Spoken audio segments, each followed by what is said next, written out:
whoever came up with the play-in tournament, or that bleep, as LeBron called it, should not only not be fired, but they should be promoted. This was fantastic. We got to see two of the all-time great players, the most defining players of this generation outside of Kobe Bryant, in an arena that you rarely get to see NBA players in, which was a one-and-done situation. And so it was tremendous. And the best part is it's not quite one and done, right? It's not quite March Madness because Steph and the Warriors still have life. And I don't think anyone living outside of Memphis wants Golden State season to end this week. So we got the best of both worlds last night. It was a tremendous game, as you said it. Instant classic. I've got several takeaways. We're going to get to Golden State, I think, in the next segment. So I'm going to focus on the Lakers. The Lakers are more vulnerable than I thought. And they're my pick in the West, and I'm sticking with them. But they are more vulnerable than I thought, largely because LeBron clearly is not even close physically to 100%. And you could see last night at the beginning of the game, in the first half, he couldn't expose like an Andrew Wiggins inside. You know, he got inside, but was missing stuff around the rim because he doesn't have the burst and the explosion getting up like he's used to. We'll see if he gets that back as time goes on. But for the time being, he's going to have to get by on his skills and on his smarts, which obviously he's got plenty, and he did it last night. But that was something that stood out for me. Secondly, with the Lakers, and you guys know, I've been saying this, they have something that no one outside of the Clippers can match up with, and that is tremendous size. All right? But last night, the Warriors' biggest player was 6'9". LeBron's 6'9". Then you got Andre Drummond at 7 feet and AD basically at 7 feet. And yet, here's the problem. Even when the Lakers are big, they play small. They don't play big. I was yelling at the TV last night in the first half, like, what are you doing? I'm seeing Anthony Davis out there constantly at the three-point line, constantly in the perimeter, even when a Kent Bazemore or some other small players on him. He couldn't expose Draymond Green in the post, who is a great defender, but is half a foot shorter than AD almost. So AD wasn't able to exploit that, and so that was bothersome. They won the rebounding battle 49-46. It should have been much bigger than that. And what the Lakers did smartly was they went to AD at the 5, which was so good for him last year in the playoffs. And that's when AD picked it up, played much better. And so I think going forward, look, we're not going to see as much of Andre Drummond as we think. And AD is going to have to play that 5, and that's when the Lakers are most effective. Also, I like LeBron at the point.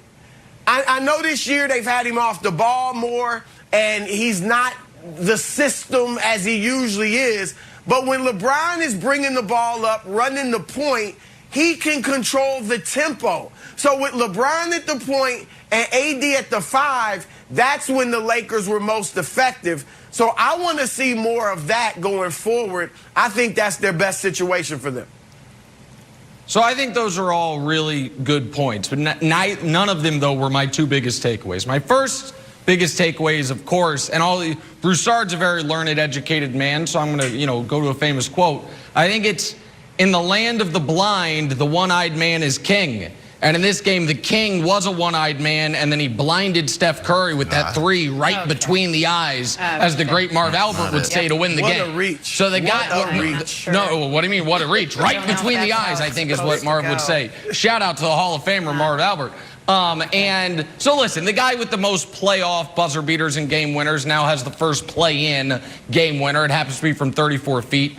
Second longest shot in 20 years in these circumstances. Postseason, only Dame's was longer. But the bigger takeaway is about the 47 minutes before that. Why did the Warriors dominate the first half? Defense. Most notably Draymond Green, who said, I think I'm the greatest defensive player ever. And in that first half, he played like it. The Warriors were playing 6-on-5 because Draymond was worth 2 defenders on every pick and roll. He was annihilating Anthony Davis. Right. He played a perfect defensive first half. And in the second half, why did the Lakers win? Defense. They forced 15 Warriors second half turnovers compared to only allowing 17 Warriors second half baskets.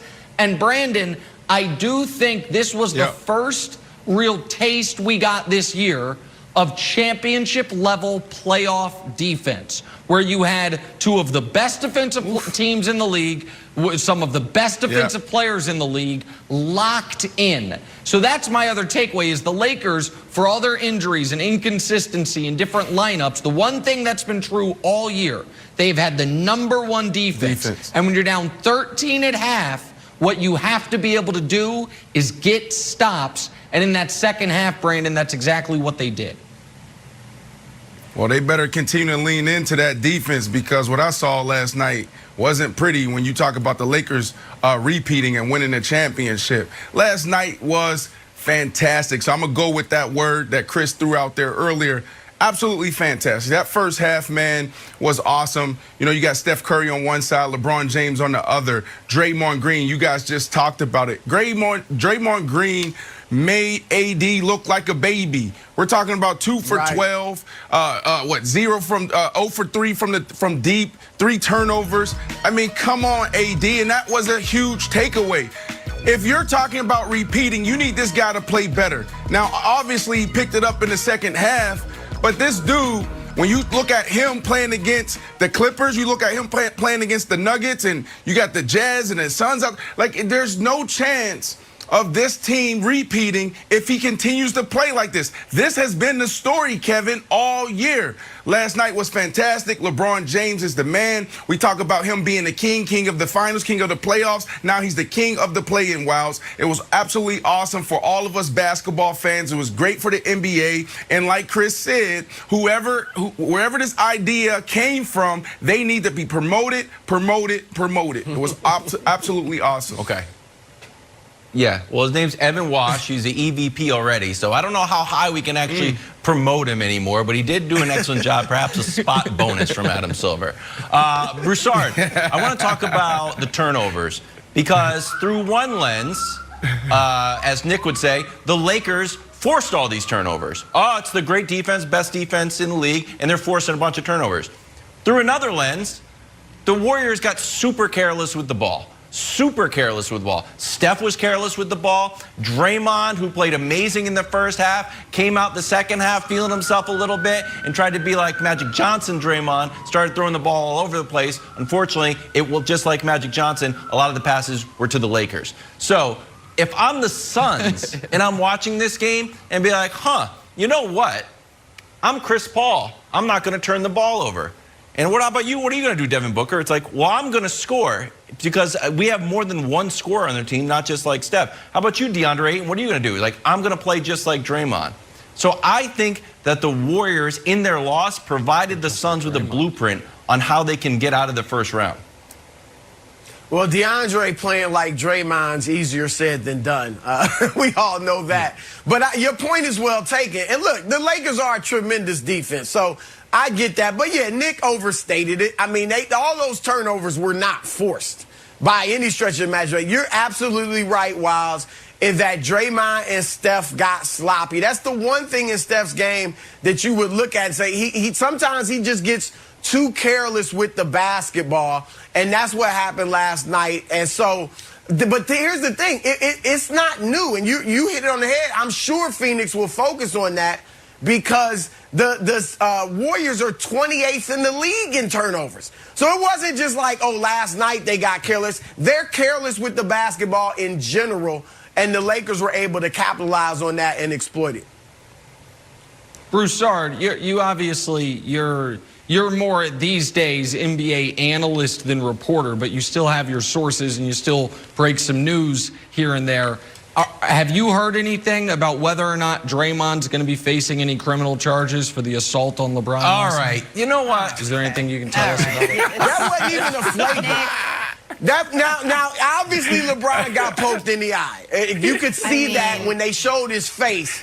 Because at first I was wondering, why is he acting like he's out for the season? You don't think there'll be an arrest? But then I saw the eye, and he did get poked in the eye. Can you report L.A. County Sheriff?